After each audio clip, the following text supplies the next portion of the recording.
ये आकाशवाणी रायपुर है। छत्तीसगढ़ी समाचार बुलेटिन के संग संध्या तिवारी के जय जोहार। अब सुनाओ आज के प्रमुख समाचार। छत्तीसगढ़ के पारंपरिक खेल मन ला विश्व में पहचान दिवाए के उद्देश्य ले प्रदेश में आज ले छत्तीसगढ़िया ओलंपिक शुरू हुईस। मुख्यमंत्री ह रायपुर में करीन शुरुआत। छत्तीसगढ़ लोक सेवा आयोग पीएससी वन सेवा संयुक्त परीक्षा बछर 2020 बर होवैया साक्षात्कार ला स्थगित कर दे हे। और गुजरात के गांधीनगर में चलत 36वां राष्ट्रीय खेल में शानदार प्रदर्शन करत छत्तीसगढ़ के बैडमिंटन खिलाड़ी आकर्षी कश्यप स्वर्ण पदक हासिल करे हे। अब समाचार विस्तार ले। छत्तीसगढ़ के पारंपरिक खेल मन ला विश्व में पहचान दिवाए के उद्देश्य ले प्रदेश में आज ले छत्तीसगढ़िया ओलंपिक शुरू हुईस। मुख्यमंत्री भूपेश बघेल राजधानी रायपुर के सरदार बलबीर सिंह जुनेजा इंडोर स्टेडियम में एकर शुरुआत करीन। ये मौका में उमन कही ने कि छत्तीसगढ़ के संस्कृति सभ्यता और चिन्हारी यहाँ के गांव की परंपरा और रीति रिवाज ले है। इमा पारंपरिक खेल के विशेष महत्ता है। श्री बघेल कही ने कि प्रदेश में खेल मन ला स्थायी राखे और अवैया पीढ़ी ले एखर ले परिचित कराए बर छत्तीसगढ़िया ओलंपिक के शुरुआत करेगे है। छत्तीसगढ़िया ओलंपिक खेल ले राज्य के हरेक गांव, हरेक ब्लॉक और हरेक जिला में स्थानीय खेल मन के आयोजन करे जाही। ये मौका में मुख्यमंत्री छत्तीसगढ़िया ओलंपिक खेल की जानकारी देवैया ब्रोशर के घलो विमोचन करीन। खबर के मुताबिक छत्तीसगढ़िया ओलंपिक में गिल्ली डंडा, पिट्ठूल, लंगड़ी दौड़, कबड्डी, खो खो, रस्सी खींच जैसन 14 पारंपरिक खेल मन के मुकाबला होही। छत्तीसगढ़िया ओलंपिक बर 6 स्तर निर्धारित करेगे है। इमा गांव में सबले पहली स्तर राज्य युवा मितान क्लब के होही। मुख्यमंत्री भूपेश बघेल कही कि देवारी के पहली 17 अक्टूबर के राज्य के किसान मन ला राजीव गांधी किसान न्याय योजना के तीसरैया किस्त के संग ग्रामीण भूमिहीन कृषि मजदूर न्याय योजना और गोधन न्याय योजना की राशि के भुगतान करे जाही। इमा किसान, भूमिहीन कृषि मजदूर और गोबर बेचैया मन ला करीबन 1800 करोड़ रूपया ले ज्यादा की राशि के भुगतान करे जाही। मुख्यमंत्री आज रायपुर में गोधन न्याय योजना के हितग्राही मन के खाता में 8 करोड़ 13 लाख रूपया की राशि ऑनलाइन जारी करीन। इमा गोबर बेचैया, पशुपालक, गौठान समिति और महिला स्व सहायता समूह शामिल है। कार्यक्रम में मुख्यमंत्री कही कि प्रदेश में किसान मन ले समर्थन मूल्य में 1 नवंबर ले धान खरीदी शुरू करे जाही। उमन अधिकारी मन ला बारदाना समेत धान खरीदी केन्द्र मन में जम्मो जरूरी व्यवस्था करे के निर्देश दी। छत्तीसगढ़ लोक सेवा आयोग पीएससी वन सेवा संयुक्त परीक्षा बछर 2020 बर होइया साक्षात्कार ला स्थगित कर दे है। खबर के मुताबिक पीएससी डहर ले छत्तीसगढ़ वन सेवा परीक्षा में 211 पद बर बछर 2020 में परीक्षा ले गे रहिस। इमा चुने अभ्यर्थी मन के साक्षात्कार और दस्तावेज सत्यापन अवैया 8 ले 21 अक्टूबर तक निर्धारित करे जाना रहिस, जेला आज स्थगित कर देगिस। दंतेवाड़ा जिला में आज 5 लाख रूपये के एक इनामी माओवादी आत्मसमर्पण कर दिस। ये माओवादी police DIG Kamlochan Kashyap, CRPF के डीआईजी विनय कुमार सिंह और पुलिस अधीक्षक सिद्धार्थ तिवारी के आगू आत्मसमर्पण करिस।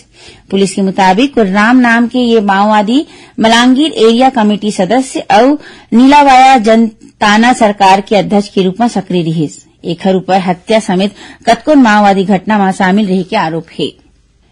भारत पेट्रोलियम कॉर्पोरेशन लिमिटेड के नवा परिवहन दर ला लेके Chhattisgarh petroleum tanker owner association अनिश्चितकालीन हड़ताल शुरू कर दे है। खबर है कि एसोसिएशन नवा परिवहन दर ला लेके 15 दिन पहले घलो हड़ताल करे रहिस। एसोसिएशन के अध्यक्ष विनोद उपाध्याय आज रायपुर में पत्रकार मन ले गोट बात करत बताइन कि पेट्रोलियम कॉर्पोरेशन लिमिटेड के नवा निविदा में परिवहन के दर वर्तमान ले 30% कम करे ले टैंकर ऑनर ला नुकसान के सामना करना पड़त है। उमन कही कि अभी तक कंपनी में 250 टैंकर ले परिवहन होवत रहिस, जिला नवा निविदा में मात्र 109 टैंकर कर देगे है। श्री उपाध्याय कही कि एसोसिएशन डहाले जल्दी मुख्यमंत्री ले भेंट करके उमला ज्ञापन सौंपे जाही। छत्तीसगढ़ी समाचार बुलेटिन आप मन आकाशवाणी रायपुर ले सुनत ह। छत्तीसगढ़ के खबर ले है आपके वास्ता और खबर के विश्वसनीयता ले है हमार वास्ता। आकाशवाणी समाचार रायपुर के प्रादेशिक समाचार बुलेटिन के संगे संग हमार समसामयिक कार्यक्रम आप रेडियो के संग अपन मोबाइल में घलो सुन सकत हो। आकाशवाणी समाचार फेसबुक, ट्विटर और यूट्यूब में घलो हावय।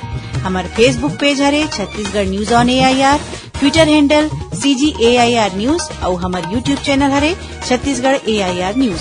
तो अब रेडियो के संगे संग आपके मोबाइल के माध्यम ले हम आप तक पहुंचत हन। छत्तीसगढ़ के हर खबर बर सुनत रहो आकाशवाणी समाचार। अब आगू बाढ़बो बाँचे समाचार कोती। गुजरात के गांधीनगर में चलत 36वां राष्ट्रीय खेल में शानदार प्रदर्शन करत छत्तीसगढ़ के बैडमिंटन खिलाड़ी आकर्षि कश्यप स्वर्ण पदक हासिल करे है। आज फाइनल मुकाबला में आकर्षि के सामना महाराष्ट्र के मालविका बंसोड़ ले हुई। 44 मिनट के ये खेल में आकर्षि मालविका ला 21-8, 22-20, 21-13 और 21-15 ले हरा के स्वर्ण पदक अपन नाम करी। मुख्यमंत्री भूपेश बघेल और खेल मंत्री उमेश पटेल आकर्षि कश्यप ला गोल्ड मेडल हासिल करे में बधाई और शुभकामना दे है। खबर के मुताबिक राष्ट्रीय खेल में छत्तीसगढ़ के खिलाड़ी अब तक 7 मेडल जीत चुके हैं। एमा 2 गोल्ड, 3 सिल्वर और 2 कांस्य पदक शामिल हवय। राज्यपाल अनुसुईया उइके कही है कि स्त्री अस्मिता के रक्षा सही मायने में दशहरा के परब आए।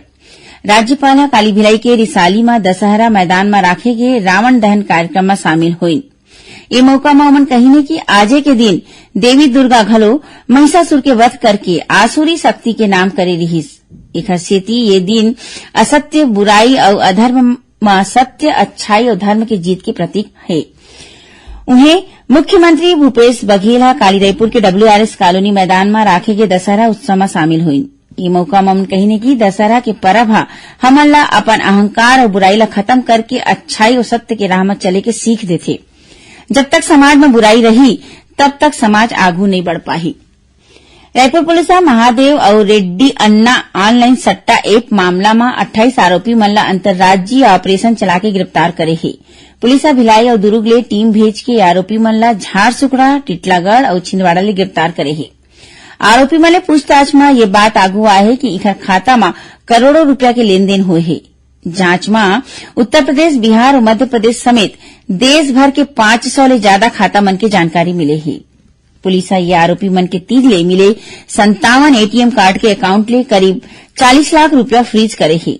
उन्हें इखर तीर ले 24 laptop, 75 mobile, 4 routers, SIM card समेत आने जिनिस बरामद करेंगे है। विश्व प्रसिद्ध बस्तर दशहरा के मौका में जगदलपुर में बस्तर ता माटा कार्यक्रम के आयोजन करे जावत है। ये कार्यक्रम में शामिल जम्मू मांझी, चालकी, नाइक और आने सेवाकार मन ला पुलिस डहा ले सम्मानित करेगी। बस्तर रेंज के पुलिस महानिरीक्षक सुंदर राज पी बताइने की पाछू 3 बछर ले बस्तर दशहरा के दौरान आयोजित करे जावत बस्तर ता माटा कार्यक्रम ले पुलिस और वनांचल क्षेत्र की जनता के बीच मजबूत और मधुर संबंध बनत हवय। ये मौका में बस्तर क्षेत्र में शांति, सुरक्षा और विकास बर बलिदान देवैया जवान और लोगन मन के सुरता में वृक्षारोपण करेगी। भिलाई के खुर्सीपार क्षेत्र में लइका चोरी करे के शक में साधु के भेष में घूमत 3 झिन मनखे के स्थानीय लोगन मन मारपीट कर दिन। तीनों झिन मनखे मन ला अब्बड़ चोट आए है। पुलिस अधीक्षक अभिषेक पल्लव बताइने की भिलाई के चरौदा बस्ती में काली 3 झिन मनखे मन साधु के भेष में भीख मांगत रहिन। इही दौरान लोगन मन की भीड़ ये साधु मन ला लइका चोर समझ के इखर पिटाई कर दी। पुलिस अधीक्षक बताइने की ये तीनों मनखे राजस्थान के रवैया हरे। आखिर में प्रमुख समाचार एक घाव फेर। छत्तीसगढ़ के पारंपरिक खेल मन ला विश्व में पहचान दिवाए के उद्देश्य ले प्रदेश में आज ले छत्तीसगढ़िया ओलंपिक शुरू हुई। मुख्यमंत्री रायपुर में करीन शुरुआत। छत्तीसगढ़ लोक सेवा आयोग पीएससी वन सेवा संयुक्त परीक्षा बछर 2020 बर हो या साक्षात्कार ला स्थगित कर दे है। और गुजरात के गांधीनगर में चलत 36वां राष्ट्रीय खेल में शानदार प्रदर्शन करत छत्तीसगढ़ के बैडमिंटन खिलाड़ी आकर्षि कश्यप स्वर्ण पदक हासिल करे है। एक संग छत्तीसगढ़ी समाचार बुलेटिन यही सिरावत है। जय जोहार।